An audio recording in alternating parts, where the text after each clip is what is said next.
మహిళల జూనియర్ కళాశాల అభివృద్ధి కమిటీ ప్రమాణ స్వీకారోత్సవం ఘనంగా జరిగింది. తుని పట్టణంలోని బ్యాంక్ కాలనీలో గల జూనియర్ కళాశాలలో గురువారం ఎమ్మెల్యే యనమల దివ్య అధ్యక్షతన జరిగింది. అభివృద్ధి కమిటీ అధ్యక్షులుగా డివి రాజు, సభ్యులుగా దర్శి మోహన్ కృష్ణ, నారాయణాచార్యులు, రామకృష్ణ, రెడ్డి రత్నం, ఇల్లాల గిరి, సుబ్బారావు, శ్రీనివాస్ సభ్యులచే ఎమ్మెల్యే యనమల దివ్య ప్రమాణ స్వీకారోత్సవం చేయించారు.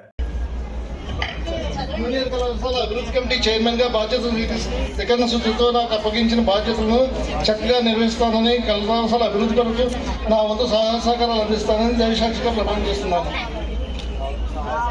జూనియర్ కళాశాల అభివృద్ధి కమిటీ కార్యదర్శిగా బాధ్యతలను స్వీకరిస్తూ త్రికరణ శుద్ధితో నాకు అప్పగించిన బాధ్యతలను చక్కగా నిర్వర్తిస్తానని, కళాశాల అభివృద్ధికి నా వంతు సహాయ సహకారాలు అందిస్తానని దైవసాక్షిగా ప్రమాణం చేస్తున్నాను. బాలికల జూనియర్ కళాశాల అభివృద్ధికి కమిటీ సభ్యునిగా బాధ్యతలు స్వీకరిస్తూ త్రికరణ శుద్ధితో నాకు అప్పగించిన బాధ్యతలు చక్కగా నిర్వహిస్తానని, కళాశాల అభివృద్ధికి నా వంతు సహకారాలు అందిస్తానని దైవసాక్షిగా ప్రమాణం చేస్తున్నాను.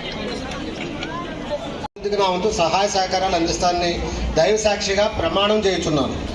ప్రభుత్వ జూనియర్ కళాశాల అభివృద్ధి కమిటీ సభ్యునిగా నేను గెంజవారు సుబ్బారావు జూనియర్ కళాశాల అభివృద్ధి సభ్యునిగా బాధ్యతలు స్వీకరిస్తూ త్రికరణ శుద్ధిగా నాకు అప్పగించిన బాధ్యత చక్కగా నిర్వహిస్తానని, అభివృద్ధి కమిటీ నా వంతు సహకారాలు అందిస్తాను దైవసాక్షిగా